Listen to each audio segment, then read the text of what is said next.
Good morning, students.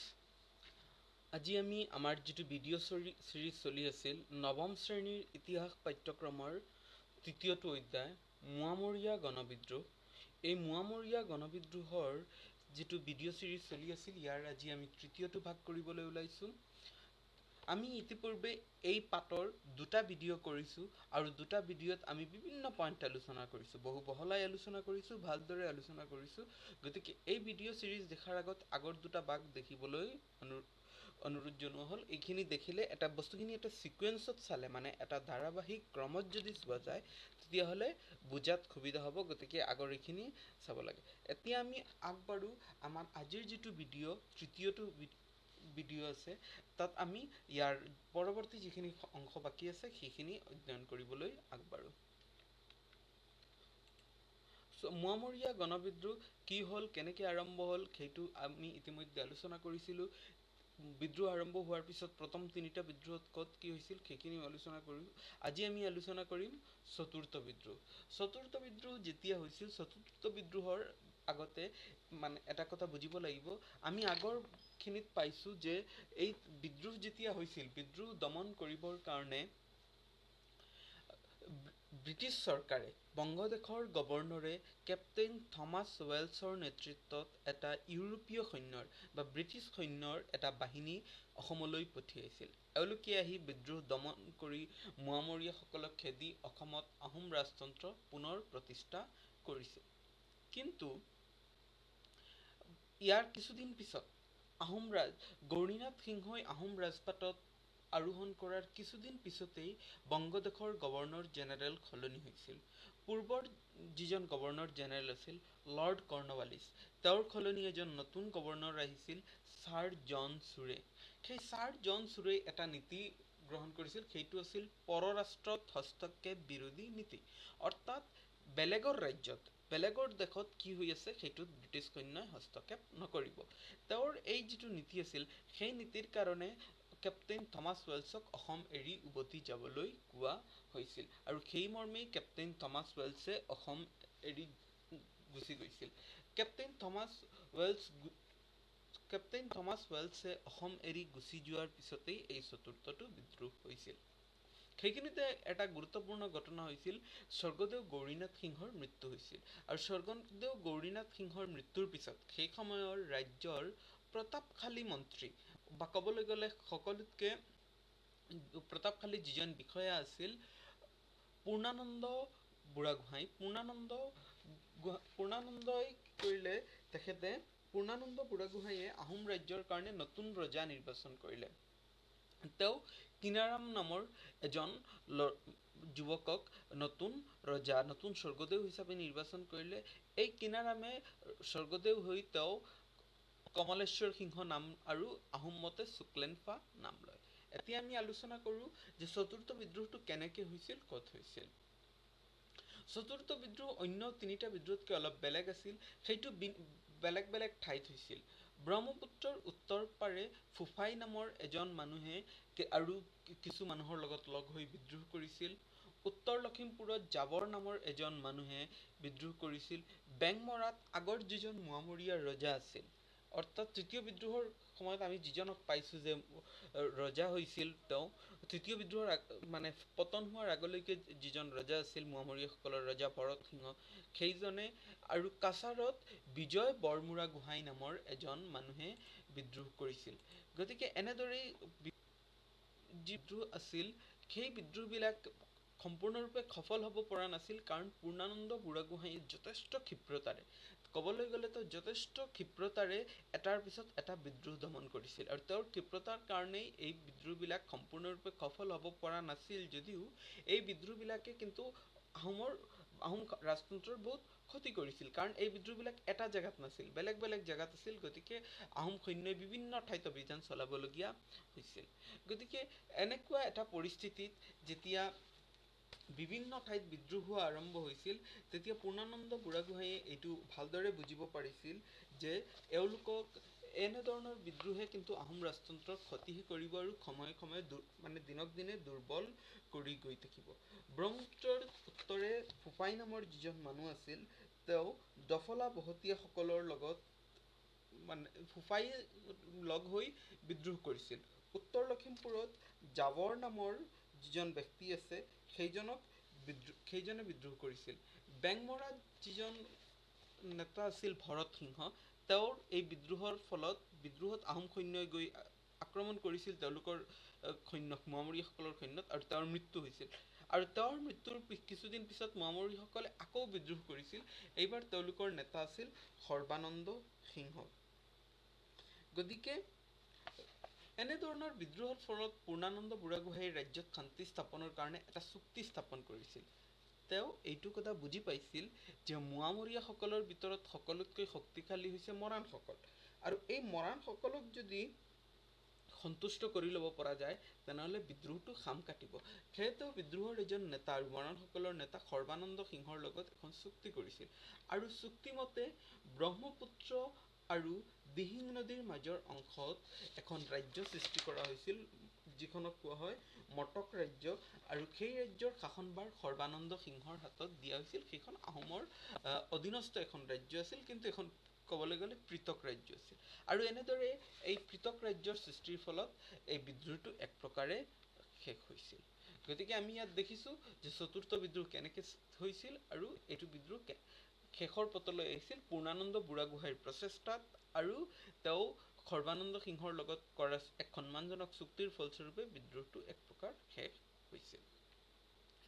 আৰু শেষত এই বিদ্ৰোহৰ শেষ পৰিণতি হৈছিল মটক ৰাজ্যৰ সৃষ্টি। এতিয়া আহোঁ আমি ইয়াৰ পৰৱৰ্তী পইণ্টলৈ, সেইটো হৈছে বিদ্ৰোহৰ ফলাফল। এইটো এটা ইম্পৰ্টেণ্ট পইণ্ট। বিদ্ৰোহৰ ফলাফল, এই যিটো ডাঙৰ বিদ্ৰোহ হৈছিল ইয়াৰ ফলাফলটো ইম্পৰ্টেণ্ট। ইয়াৰ ফলাফল মূলতঃ তিনিটা। এটা হৈছে ইয়াৰ ৰাজনৈতিক দিশত ফলাফল, এটা হৈছে আৰ্থ সামাজিক দিশত ফলাফল, আৰু এটা হৈছে মটক ৰাজ্যৰ সৃষ্টি, যিটো আমি ইতিপূৰ্বে কিছু আলোচনা কৰিছোঁ। ৰাজনৈতিক ফলাফল বুলি ক'লে ইয়াৰ ৰাজনৈতিক ফলাফল অত্যন্ত বিষময়। আমি এই পাঠটোৰ আৰম্ভণিতে এইটো কথা আলোচনা কৰিছিলোঁ যে এই বিদ্ৰোহৰ ফলস্বৰূপেই আহোম ৰাজতন্ত্ৰ পতন হৈছিল। 1228 খ্ৰীষ্টাব্দত স্বৰ্গদেউ চুকাফাই যি ৰাজধানী চৰাইদেউত ৰাজধানী পাতি যি ৰাজ্য আৰম্ভ কৰিছিল, আৰু পৰৱৰ্তী সময়তে লাহে লাহে প্ৰায় সমগ্ৰ অসমকে সামৰি লৈছিল, বহুত ডাঙৰ এখন ৰাজ্যৰ দেশলৈ পৰিণত হৈছিল। সেই ৰাজতন্ত্ৰ এই বিদ্ৰোহৰ ফলস্বৰূপে চেদেলি বেদলি হৈ গৈছিল। আহোম ৰাজতন্ত্ৰ দুৰ্বল হোৱাৰ লগে লগে কি হৈছিল, ৰজা দুৰ্বল হৈ আহিছিল। ৰজা দুৰ্বল হোৱাৰ কাৰণে বেলেগ বেলেগ ঠাইত, যেনেকৈ আমি ইয়াৰ আগত দেখিছোঁ উত্তৰ লখিমপুৰত কোনোবাই, ব্ৰহ্মপুত্ৰৰ উত্তৰ পাৰে কোনোবাই, নগাঁৱত কোনোবাই, আকৌ তাৰ বাহিৰে এনেকৈ বেলেগ বেলেগ ঠাইত বেলেগ বেলেগ মানুহে ৰাজশাসন উফৰাই পেলাইছিল বা বিদ্ৰোহী হৈ উঠিছিল। এইটো হ'ল ৰাজনৈতিক এটা দুৰ্বলতা। ইয়াৰ লগতে ৰাজতন্ত্ৰৰ দুৰ্বলতাৰ সুযোগ লৈ বহু বিষয়ববীয়াৰ মাজত দৌৰাত্ম্য হৈছিল, ক্ষমতাৰ খোৱা কামোৰা হৈছিল। আমি আগত আলোচনা কৰিছোঁ যে আহোম ৰাজতন্ত্ৰত বহুকেইজন বিষয়া আছিল, বৰগোহাঁই, বুঢ়াগোহাঁই, বৰপাত্ৰ গোহাঁই, বৰবৰুৱা, এনেকুৱা ধৰণৰ এই বিষয়াসকলৰ মাজত ক্ষমতাৰ অৰিয়াঅৰি হৈছিল, কাৰণ ৰজা দুৰ্বল আছিল, গতিকে সকলোৱে ক্ষমতাশালী হ'ব বিচাৰিছিল। গতিকে এইবিলাকে প্ৰজাসাধাৰণৰ মাজত বহুত সমস্যাৰ সৃষ্টি কৰিছিল, আৰু লাহে লাহে প্ৰজাই আস্থা হেৰুৱাই পেলাইছিল।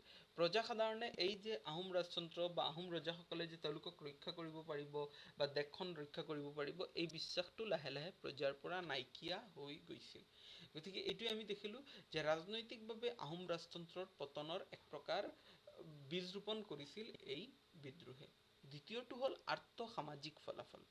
এইখিনি আমি আগতেও এবাৰ আলোচনা কৰিছোঁ ইয়াৰ আৰ্থ সামাজিক দিশ। এই বিদ্ৰোহৰ ফলস্বৰূপে আৰ্থিক আৰু সামাজিক, আৰ্থিক মানে টকা পইচাৰ দিশত, আৰু সামাজিক মানে সমাজ ব্যৱস্থাৰ দিশত, এই দুয়ো দিশত অসম বা আহোম ৰাজ্য এক প্ৰকাৰ ধ্বংস হৈ গৈছিল। এই যিটো বিদ্ৰোহ হৈছিল সেই বিদ্ৰোহত পৰস্পৰে পৰস্পৰৰ ঘৰ জ্বলাই দিছিল, অৰ্থাৎ মোৱামৰীয়াসকলে বহুত সময়ত ৰজাগৰীয়া সমৰ্থক যিসকল আছে তেওঁলোকৰ ঘৰ জ্বলাই দিছিল, খেতিপথাৰ নষ্ট কৰিছিল, খেতিপথাৰ জ্বলাই দিছিল। ঠিক তেনেকুৱা ৰজাগৰীয়াসকলে মোৱামৰীয়াসকলৰো কৰিছিল। এনেকুৱা ধৰণৰ কৰাৰ ফলত কি হৈছিল, দুৰ্ভিক্ষৰ সৃষ্টি হৈছিল, বহু মানুহৰ হত্যা কৰা হৈছিল বিনা বিচাৰে, বিনা কাৰণত। বহুত নিৰ্দোষী মানুহ যিসকল ইয়াৰ লগত কোনোভাৱে জড়িতও নহয় তেওঁলোকৰো মৃত্যু হৈছিল। বহু মানুহ ঘূণীয়া হৈছিল যুদ্ধৰ কাৰণে, চিৰদিনৰ কাৰণে ঘূণীয়া হৈ গৈছিল। এনেকুৱা কাৰণত দেশত হত্যাৰ লীলা হোৱাৰ কাৰণে দেশত আকালৰ সৃষ্টি হৈছিল, দুৰ্ভিক্ষৰ সৃষ্টি হৈছিল। ফলত মানুহে ঘৰ দুৱাৰ এৰি বহু ঠাইলৈ যোনে যিফালে পলাই যাবলগীয়া হৈছিল। এক প্ৰকাৰ ক'বলৈ গ'লে মানুহৰ যেনেকৈ আৰ্থিক সমস্যা হৈছিল, তেনেকুৱা সমাজ ব্যৱস্থা ভাঙি নাইকিয়া হৈ গৈছিল। আৰু ইয়াৰ পিছত হ'ল মটক ৰাজ্যৰ সৃষ্টি, যিটো আমি অলপ আগতে আলোচনা কৰিছোঁ, যে মটক ৰাজ্য পূৰ্ণানন্দ বুঢ়াগোহাঁঞিয়ে এই বিদ্ৰোহৰ ফলস্বৰূপেই বিদ্ৰোহটো সাম কটোৱাৰ কাৰণে, মৰাণসকলক সন্তুষ্ট কৰিবৰ কাৰণে এখন ৰাজ্য সৃষ্টি কৰিছিল, সেইখন হৈছিল মটক ৰাজ্য। এতিয়া আমি সেই মটক ৰাজ্যৰ বিষয়ে মেপত অলপ অধ্যয়ন কৰিম। চোৱা, এইটো হৈছে এখন মেপ, সেই সময়ৰ এখন মানচিত্ৰ। এইখন মানচিত্ৰত যদি আমি চাওঁ, তেনেহ'লে এইটো অঞ্চল যিটো আছে ইয়াত দেখা গৈ আছে, এই যিটো অঞ্চল ইয়াত দেখা গৈ আছে, এই অঞ্চল ইমান ডাঙৰ নহয়। এই যিটো অঞ্চল দেখা গৈ আছে, ইয়াত বেংমৰা লিখা আছে, মৰাণ লিখা আছে,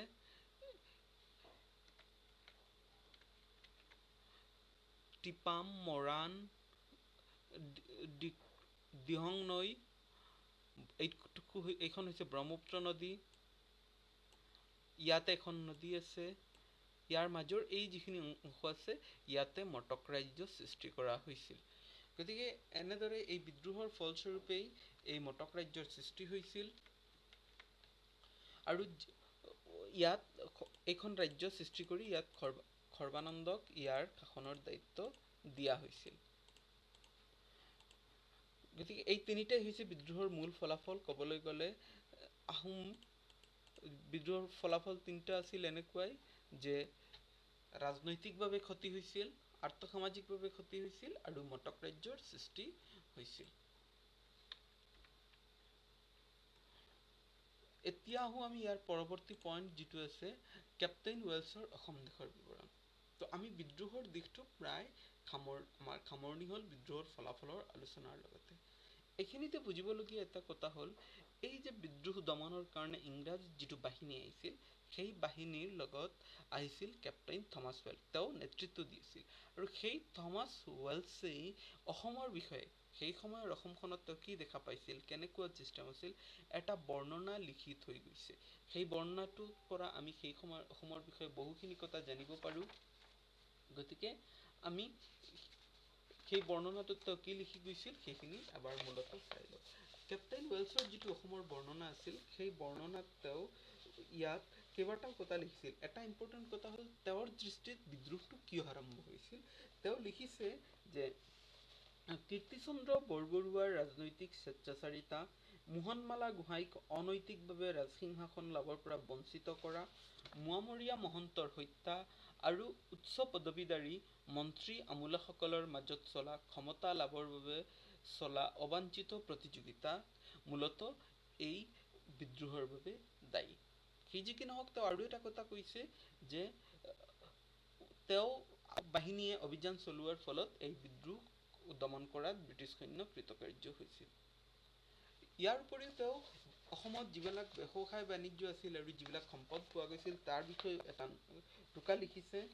সেইটো তেওঁ কৈছে যে অসম আৰু বংগদেশৰ মাজত আমদানি চলিছিল। অসমত প্ৰায় সকলোবিলাক বস্তুৱে আছিল। সকলোবিলাক বস্তু, ধান, যথেষ্ট পৰিমাণে ধান উৎপন্ন হৈছিল। কুঁহিয়াৰ, সৰিয়হ, আদা, নীল, পাণ তামোল, লা, লু, সোণ, এইবিলাক অসমত উৎপন্ন হৈছিল। অসমৰ মানুহৰ কাৰণে আটাইতকৈ দামী যিটো বস্তু আছিল, সেইটো আছিল লোণ, নিমখ। অসমত নিমখ নাছিল, আৰু সেইকাৰণে বংগদেশৰ পৰা বহুত নিমখ আমদানি কৰিবলগীয়া হৈছিল। আৰু সেইবিলাক আমদানি কৰি আনিব লগা হোৱাৰ কাৰণে অসমৰ মানুহে নিমখ, সাধাৰণ যিসকল মানুহ আছিল, তেওঁলোকে লোণ ব্যৱহাৰ কৰিবলৈ অসমৰ্থ হৈছিল। তেওঁ সেই সময়ৰ দুখন নগৰৰ বৰ্ণনা দিছে। তেওঁ লিখিছে যে সেই সময়ত গুৱাহাটী চহৰখন এখন আহল বহল ধুনীয়া ডাঙৰ চহৰ আছিল, আৰু ইয়াৰ লগতে আহোমসকলৰ ৰাজধানী যিখন চহৰ আছিল ৰংপুৰ, সেইখনো এখন ডাঙৰ আহল বহল চহৰ বুলি দিছিল। তেওঁ লিখিছে যে সেই সময়ত বজাৰত কোনো বস্তু বেচা কিনি প্ৰায় নহৈছিল, কাৰণ প্ৰায়বিলাক বস্তু অসমৰ মানুহে ঘৰতে উৎপাদন কৰিছিল। আৰু বস্তু যদিও সস্তা আছিল, মানুহে টকাৰ নাটনিত ভুগিছিল। সেই সময়ত অসমৰ মানুহৰ কাৰণে মেইনলি দুটা অভাৱ আছিল, এটা হৈছে টকাৰ অভাৱ আৰু এটা হৈছিল লোনৰ অভাৱ। গতিকে এইখিনি বস্তু আমি কেপ্টেইন ৱেলছৰ অসম দেশৰ বিৱৰণ টোকাৰ পৰা পাব পাৰোঁ। এতিয়া এইখিনিতে এটা বুজিবলগীয়া বস্তু হৈছে এইটো, এই যিটো আছে ইয়াত চোৱা PDF ৰিডাৰ, এইটো PDF ৰিডাৰ, PDF এটা ফাইল ফৰ্মেট। চোৱা মই এই চেনেলত পৰৱৰ্তী সময়ত কুৱেশ্যন আনচাৰ কিছু আপলোড কৰিব পাৰোঁ, কিছুমান কুৱেশ্যন আনচাৰ লিখি সেইবিলাক কুৱেশ্যন আনচাৰ আপলোড কৰিব পাৰোঁ। গতিকে কুৱেশ্যন আনচাৰ আপলোড কৰিলে সেইবিলাক PDF ফৰ্মেটতো হ'ব পাৰে, আৰু PDF ফৰ্মেটৰ কিবা এটা ফাইল হ'লে চাবলৈ হ'লে সেইটোৰ কাৰণে এটা PDF ৰিডাৰ লাগে। ইয়াত এইটো এটা PDF ৰিডাৰ, এইটো এটা PDF ৰিডাৰ, এইটো এটা PDF ৰিডাৰ, এইটো এটা PDF ৰিডাৰ। যদি মোবাইলত বা ছিষ্টেমত আগৰে পৰাই PD ৰিডাৰ আছে তেনেহ'লে নালাগে, আৰু যদি নাই তেনেহ'লে এইটো ডাউনলোড কৰি ল'লে হ'ল। PDF ফাইল চাবৰ কাৰণে ইয়াক লাগে, যিকোনো এটা PDF ৰিডাৰ ডাউনলোড কৰিলেই হ'ল, পৰৱৰ্তী সময়ত সেইটোৰ প্ৰয়োজন হ'ব পাৰে। এতিয়া আহোঁ আমাৰ আজিৰ ভিডিঅ'টোৰ শেষৰ অংশলৈ। শেষৰ অংশত আমি চাওঁ যে অনুশীলনীত কি প্ৰশ্ন আছে। অনুশীলনীত এইখিনি যিখিনি প্ৰশ্ন আছে 18টা চমু উত্তৰ প্ৰশ্ন, এই প্ৰশ্নখিনিৰ উত্তৰ ছাত্ৰ ছাত্ৰীয়ে নিজে কৰিব লাগে। তোমালোকে প্ৰথমে পাঠটো ভালদৰে পঢ়িব লাগে। এবাৰ বা দুবাৰ পঢ়াৰ পিছত ইয়াত যিখিনি প্ৰশ্ন আছে অতি চমু উত্তৰ প্ৰশ্ন, সেইখিনিৰ উত্তৰ নিজে পাঠটোৰ পৰা বিচাৰি উলিয়াব লাগে, নিজে কৰিব লাগে। তেতিয়াহে কি হ'ব, তোমালোকৰ পাঠটো ভালদৰে ৰিডিং হ'ব, কনচেপ্টটো ক্লিয়াৰ হ'ব। আৰু ইয়াৰ পিছত অনুশীলনীৰ পিছত যিখিনি প্ৰশ্ন আছে, যিখিনি দীঘল উত্তৰৰ প্ৰশ্ন আছে, সেই প্ৰশ্নখিনিৰ উত্তৰৰ কাৰণে মই তোমালোকক সহায় কৰিম। পৰৱৰ্তী সময়ত ভিডিঅ'ৰ জৰিয়তে হওক বা PDF ফাইলৰ জৰিয়তে হওক প্ৰশ্নখিনিৰ উত্তৰ দিয়াৰ চেষ্টা কৰিম, সেইখিনি তোমালোকক দিম। কিন্তু এইখিনি প্ৰশ্নৰ উত্তৰ মই এইটো বিচাৰোঁ যে সকলো ছাত্ৰ ছাত্ৰীয়ে নিজে কৰিব লাগে, কাৰণ তেতিয়াহে পাঠটোৰ যিটো মানে বোধগম্যতা আছে, আণ্ডাৰষ্টেণ্ডিং আছে, সেইটো বৃদ্ধি হ'ব। গতিকে এইখিনিতে আমি ক'বলৈ গ'লে আমাৰ যিটো পাঠ আৰম্ভ কৰিছিলোঁ আমি মোৱামৰীয়া গণবিদ্ৰোহ, সেই পাঠটো ইয়াতে সমাপ্ত হৈছে বুলি ক'ব পাৰোঁ আমি। প্ৰশ্নাৱলীখিনি আমি পৰৱৰ্তী সময়ত কৰিম, যিখিনি দীঘল উত্তৰৰ প্ৰশ্ন আৰু চমু টোকা আছে, আৰু এই অতি চমুখিনি ছাত্ৰ ছাত্ৰীয়ে নিজে কৰিব লাগে। চেষ্টা কৰিলে ইয়াত প্ৰশ্নখিনি কিতাপৰ পৰা ডাইৰেক্ট কুৱেশ্যন, গতিকে চেষ্টা কৰিলে সকলো উত্তৰেই পাই যাবা। গতিকে আমি এইখিনিতে আমাৰ এই পাঠটো শেষ হৈছে বুলি ক'ব পাৰোঁ। এতিয়া আহোঁ আমি একেবাৰে শেষৰ অংশলৈ।